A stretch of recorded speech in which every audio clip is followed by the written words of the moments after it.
Hi, everybody. It's so good to be with you today. Welcome to Unity of Stockton. Oneness, mind, body, and spirit. A positive path for spiritual living. I just want to give you a big old cyber hug, take you all in, and just give myself a cyber hug with you. Welcome. So glad that you are here. So, before we get started, have you checked in on Facebook yet? Tell your friends you're here because everybody's doing it and it helps us. Just check in Unity of Stockton on Facebook. And while you're at it, go to our YouTube channel and subscribe because the more subscribers we get, the more we can do with it. So that would be great if you have a chance. Okay, I want to say what we're all about at Unity of Stockton. We're a spiritual community honoring the divine presence in all. In all. We inspire spiritual growth in others through our own spiritual awakening. And since I can't really hug you, except for a cyber hug, I will just say namaste, meaning the divine in me sees the divine in you. Namaste. And hello, everybody. So today's talk is called Stayin Alive. Of course, you know, I thought of this talk title a few weeks ago, and it came to me, and I don't know why I went with it. And then just the last few days, I've been noticing, have you been noticing on social media, all of the Stayin Alive coronavirus pun jokes? They have John Travolta walking down the street singing Stayin Alive in the Saturday Night Fever movie with the Bee Gees singing Stayin Alive, and he's got a corona mask on, and then there's some people who come in and they do rapping to the music. So there's a lot of cute ones out there. Some are a little dark, but it's just I think in this time, sometimes it can be a little depressing for some of us, and I think we need to be able to have a sense of humor and just keep it lighthearted. Not keep it lighthearted because sometimes that's not realistic, but just have a lighthearted, fun-loving approach. So what I want to do is tell you one of the jokes that I saw on Facebook, and I first saw it from Denise Morris, who's one of our congregants. She put it on her Facebook page, and I just cracked up. So it said, breaking news about Stayin Alive. John Travolta was hospitalized for suspected COVID-19, but doctors now confirm that it was only Saturday Night Fever. And they assure everyone that he is staying alive. And apparently he had chills that were multiplying. I don't know if you remember in that song, but he's saying, I got chills that are multiplying. You wouldn't want me to sing it. But anyway, so funny. So John Travolta and Stayin Alive, thank you. For the inspiration for this talk. I went for a drive the other day to go hiking. I know you're supposed to just walk, but I did it. And I had meditated right before that drive, had been meditating. And something happens when I go meditate, when I come out of meditation. I have different experiences, not anything far out there, but you might laugh at this, but I was driving along and I saw cows out in the pasture, all the green grass. And this one came up fairly close to the road, and I just could see in his brown eyes, those deep, gorgeous brown eyes. They just had a gentleness to them, a sweetness to them, an aliveness to them that just made me go into power to it. There's a rhythm, a pulsating, a breathing, a vibrating life in and out. The breathing, our heart beating. That heart is just such a sacred organ. We don't ever want to take that for granted. It keeps on beating, and we're not doing a thing to keep making that happen. There's some source. Those lungs are such divine organs. We don't ever want to take that for granted. They keep on breathing in and out in that flow of life. And we don't have to do a thing to keep that going. Think about that, folks. It's just a miracle in itself. The fact that you are walking and talking and breathing, you are a miracle. And our body is a microcosm of a cosmos that's breathing, vibrating, pulsating in the flow. It's God energy is in each and every one of us. We are alive, and we take that for granted. And nowadays, I think we're starting not to take it for granted anymore. And that's a good thing. There's a power, a force. Thank goodness for Star Wars. The force, that God energy that is life in us. It's the magic. It's the glue that holds everything together within us, through us, and all around us. The universe, the cosmos, us. It is in everything, and it is of everything. That divine life force, that divine life energy, the awe of it. Are you feeling the awe of it?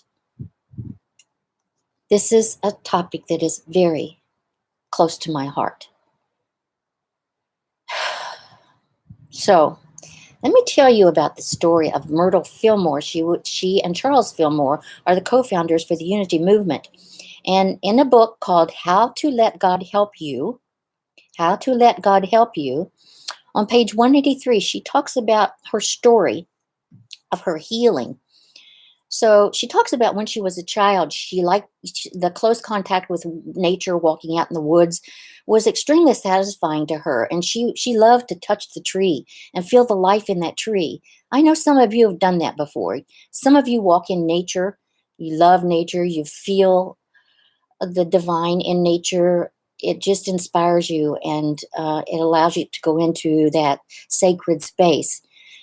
And some of you love to hug trees. You tree huggers out there.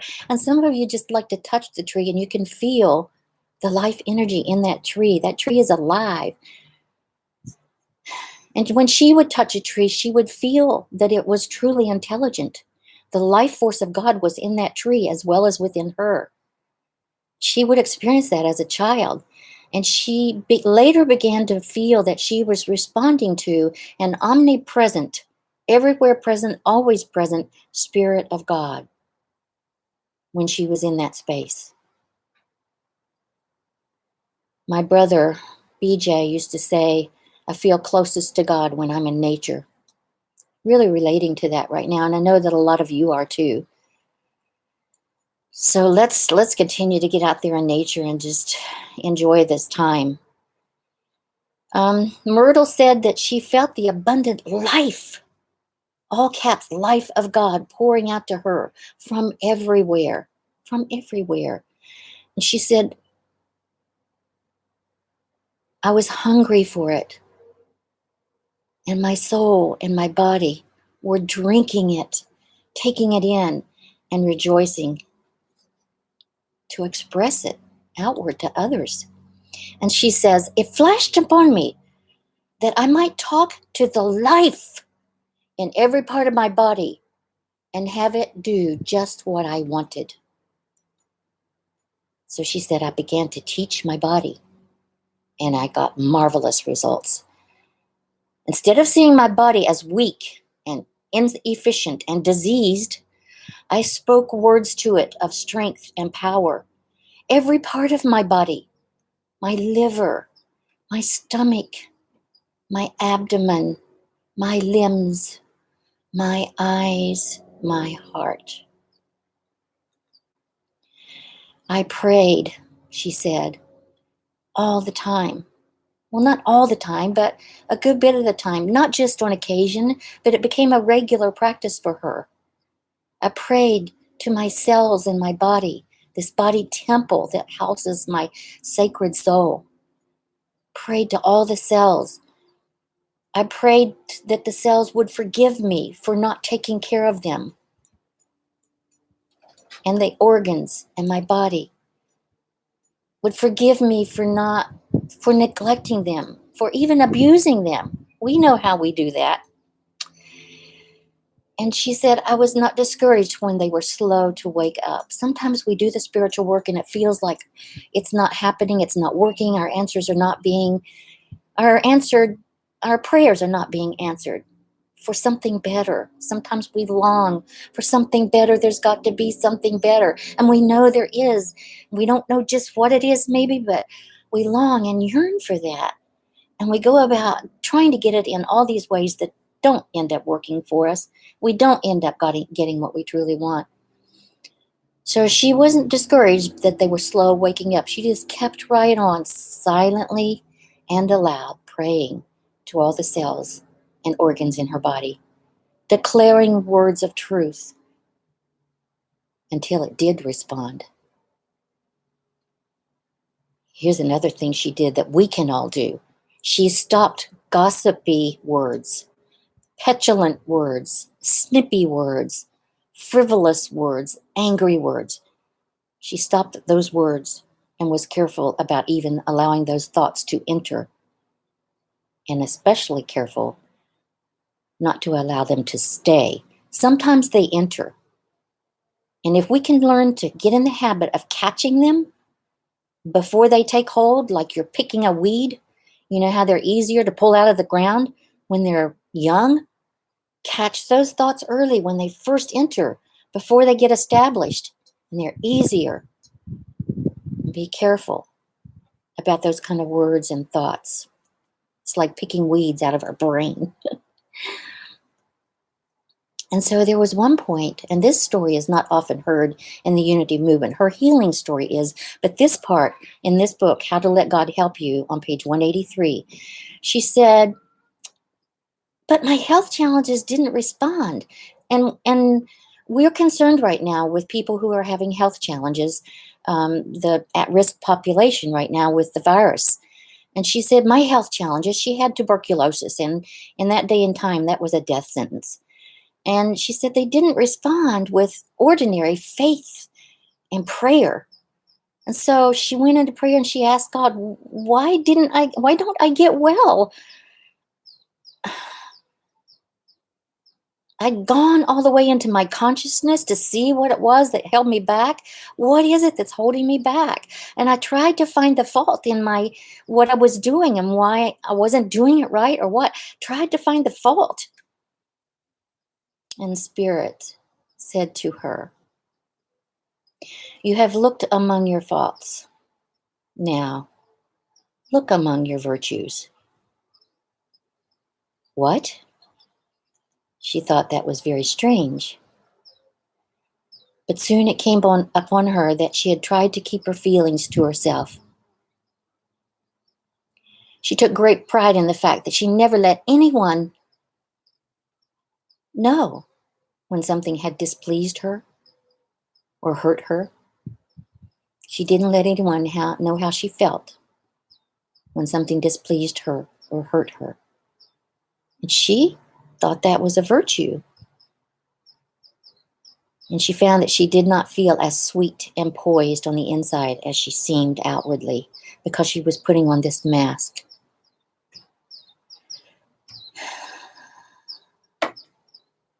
She began to watch that state of mind, and she became determined to handle all the feelings that came to her before she swallowed them, and they began to irritate and cut and weaken her nerves and organs.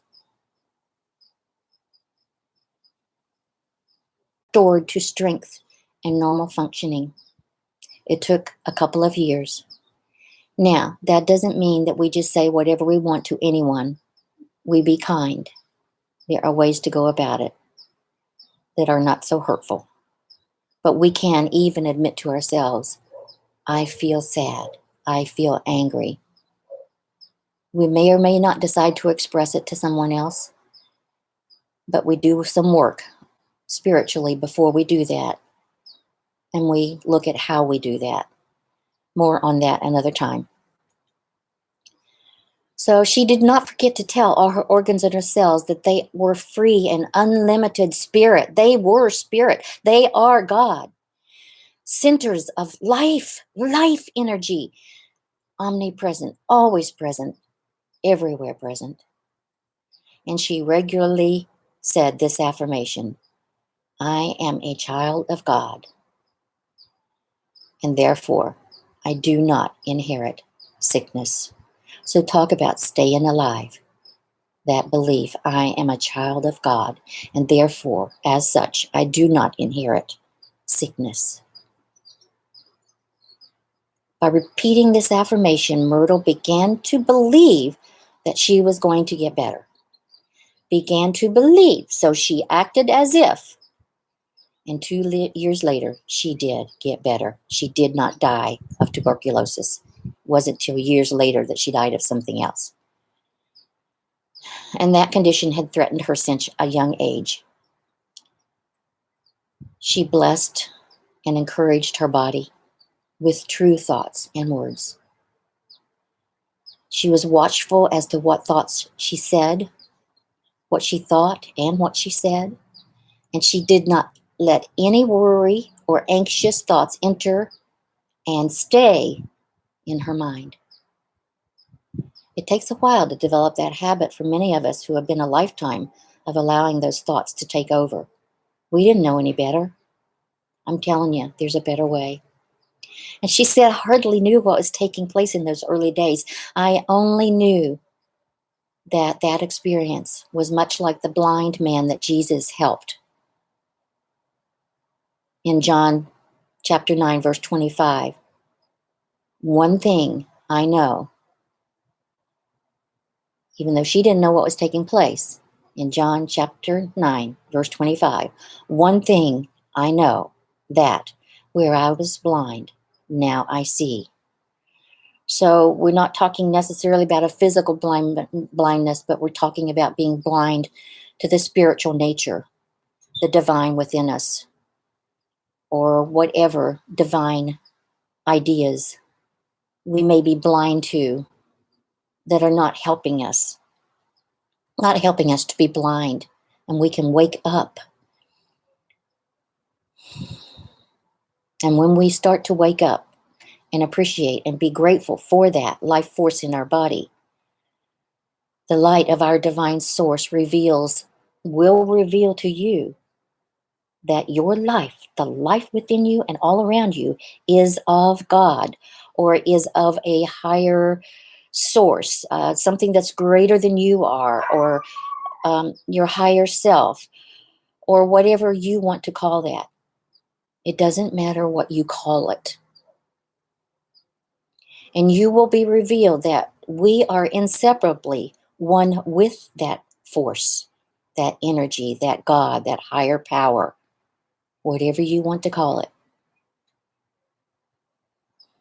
And we inherit from the divine and perfect Creator. So this just knowingness will hold your mind up above negation. And you will begin to claim that inheritance that is rightfully yours as a child of God, or a creation of a divine higher power, or whatever, however you see that.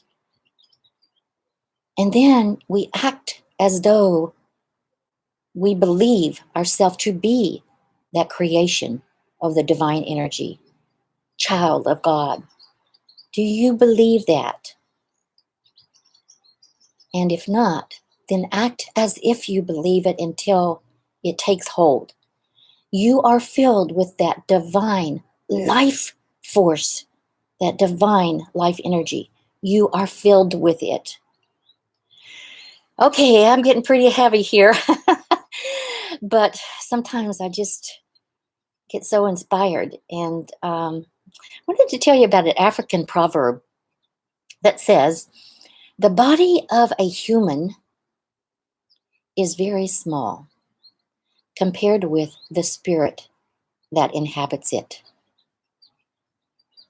The spirit that inhabits your body and mine is the only spirit, the one spirit of life that we call by the name of God or source or force, the force or divine energy or higher power, whatever we call it, the one spirit of life. God is life, life. And this life is the life of all creation. For each of us are its forms, its children, its temples.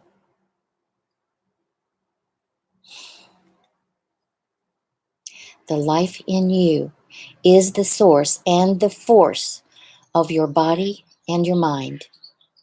God life breathes you, beats your heart, is the intelligence and activity of all your organs. This life is so much greater than the physical body. It is our life forever. Even when it is time to lay the body down and enter into a new phase of living. Living.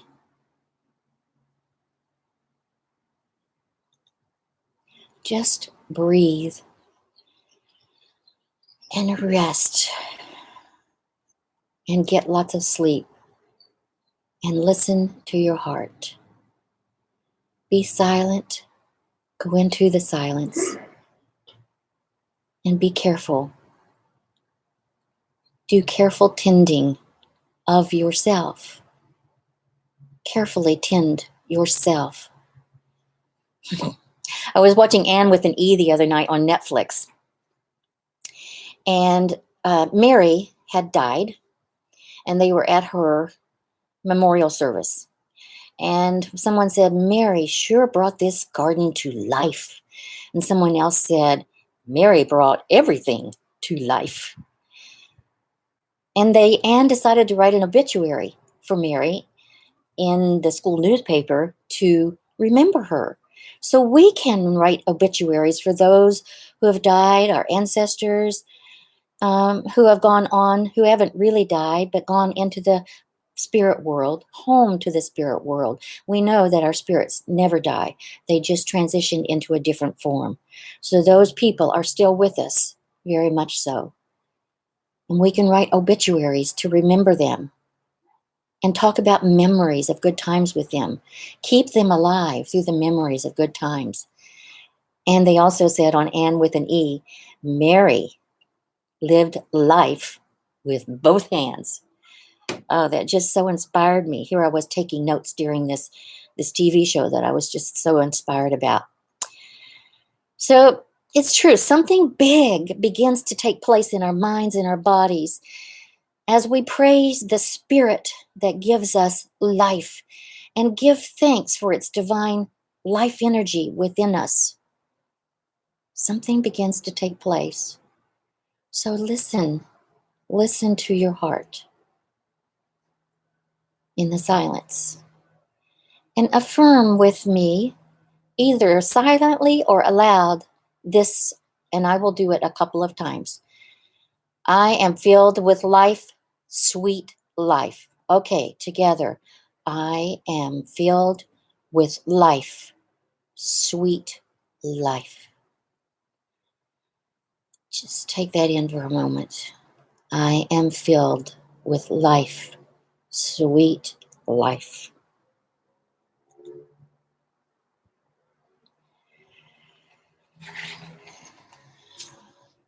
As our meditation and prayer time this morning, I'd like to read a word from one of the Unity booklets that came out called Healing Thoughts on page 34. And the name of this little short article is called Healing Words.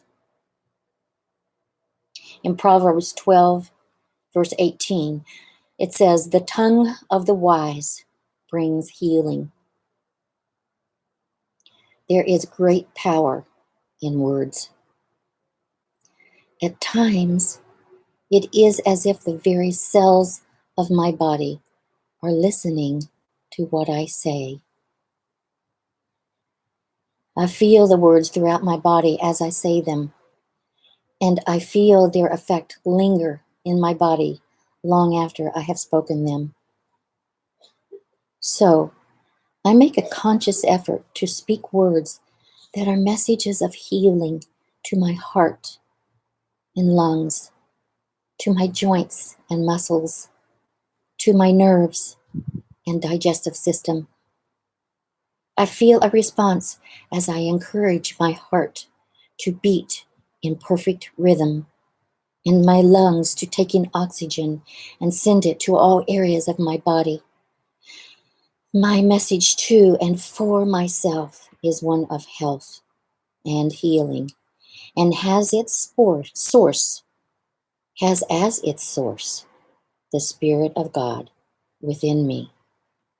I bless my body, I bless my soul with healing words of life and give thanks for the blessed results.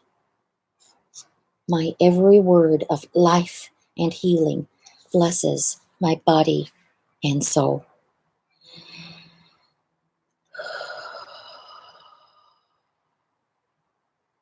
Just take a moment in the silence to feel the sweet filling of life within you. Experience that down in your heart as you breathe the rhythm of life through your lungs and your heart.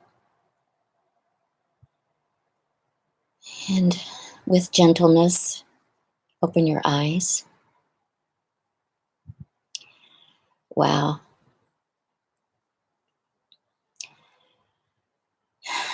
Big cyber hug. I want to talk just a minute about the M word. I hate talking about that word, but on our dollar bill it says, "In God we trust." And we affirm our partnership with Divine Source. And whatever we give brings increase of some kind. And I just want to say that if you choose to give to Unity of Stockton in this time where we aren't able to be in our physical location, instead we're here in my beautiful backyard, but we're still having to pay the expenses. So if you can find it in your heart to send us a check or drop it through our mail slot or have it sent from your bank or go to our website and do PayPal, just remember that anything you choose to give, we give from the heart and from no other reason. And I just want to take a moment to say that those kind of monetary gifts are not the only gifts that many of you are giving. And I want to express gratitude at how many of you are reaching out to be compassionate with those around you who are in need. Those of you who are giving of yourself just by a kind word, a kind thought, sending your prayers and your energy out to people who need. Maybe going to get the groceries or just giving them a call, saying, just checking in. Realizing that some people are having a lonely time right now and have people who are ill and dying. Realizing that we just need to just send them prayers and check in. All of those ways of giving. So much gratitude for all of you and appreciation for those of you who do just that. So if you do choose to give in some way, bless your offering and know that it is good. Wanted to make an announcement that at 11:30 today, after this talk, and every Sunday at 11:30, I have a Unity Cafe, is what I'm calling it. I love the coffee shop atmosphere. Little round tables with tablecloths and little lamps and my coffee cup, little flower. I love that. And so we're going to have a Unity Cafe at 11:30 on Zoom. So if you don't have the link and you'd like to join us, anytime during the hour, it's from 11:30 to 12:30, just to stop in and just talk about whatever we want to talk about, just to connect and say, hi, how you doing? I miss you and I appreciate you. So let me know if you need the link. It's on my Facebook page. And I want you to know that next Sunday, my talk at 10:30 here from my backyard will be entitled, What? You too? I thought I was the only one. And that's when a true friendship springs up. When you hear those words or feel those words toward another human being. And this talk will be about friendship and loyalty and the strength that comes when people unite. Do we so need that right now in our world? And I'm taking some excerpts from John Steinbeck's book of Mice and Men about Lenny and George, who were best friends, and by necessity, in hard times and challenges, they looked out for one another and became family. So, strength that comes when people unite. So, that will be next Sunday's talk, just to let you know. It'll be on my Facebook page live and on YouTube live. So, we're going to play Let There Be Peace on Earth for our final music piece. And this is the particular rendition that was sung by children. And it was so inspiring to Pope Francis as it brought him to tears at the 9/11 memorial. And then after that song plays, I have a little surprise song for you that will play after that. Will kind of leave us in a more lively, kind of light-hearted, joyous mood. So these two songs, I wish you such a blessed Sunday.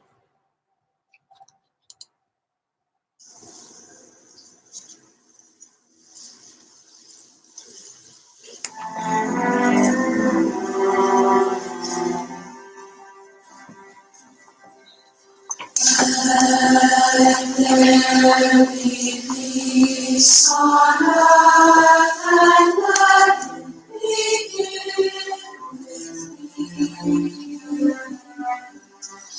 Let there be peace on earth, the peace I was meant to be. With God on creation, family all on me. Let us walk with each other in perfect harmony. Let peace begin with thee, let this be our song. With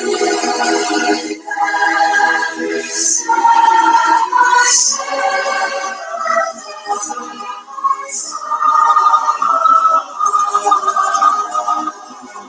to take each moment and live each moment in this season of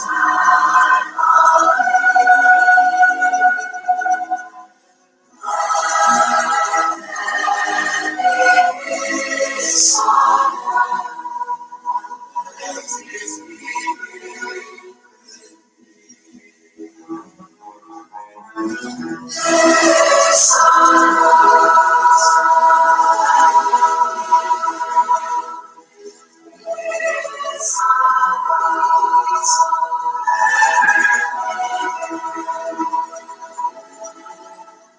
Take each moment and live each moment in season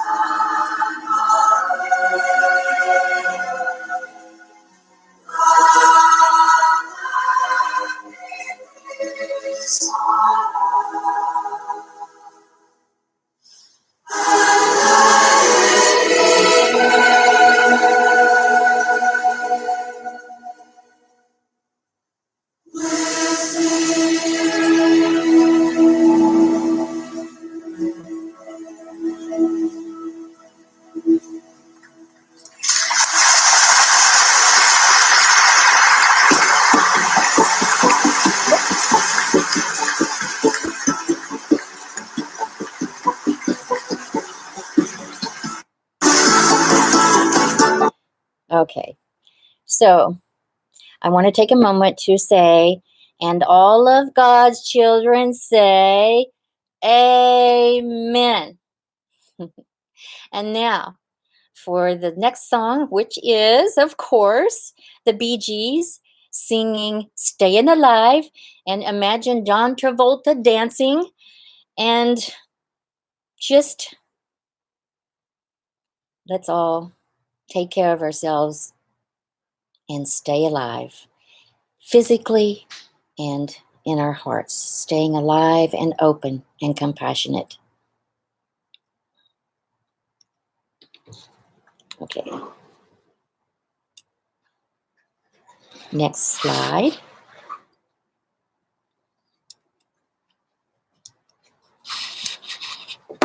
Just a minute.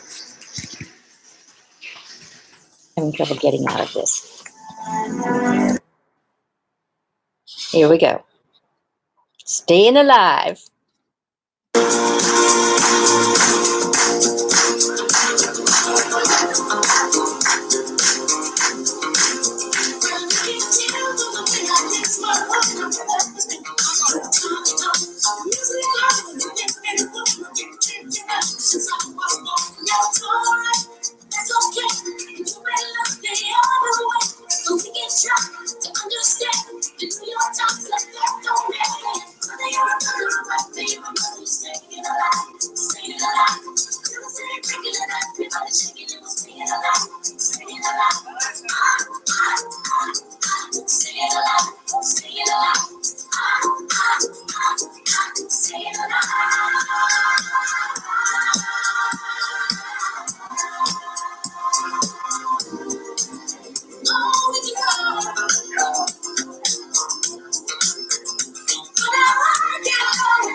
Bye, everybody. Have a great day and see you at 11:30 in the cafe if you choose to be part of that. Let me know if you need the Zoom link.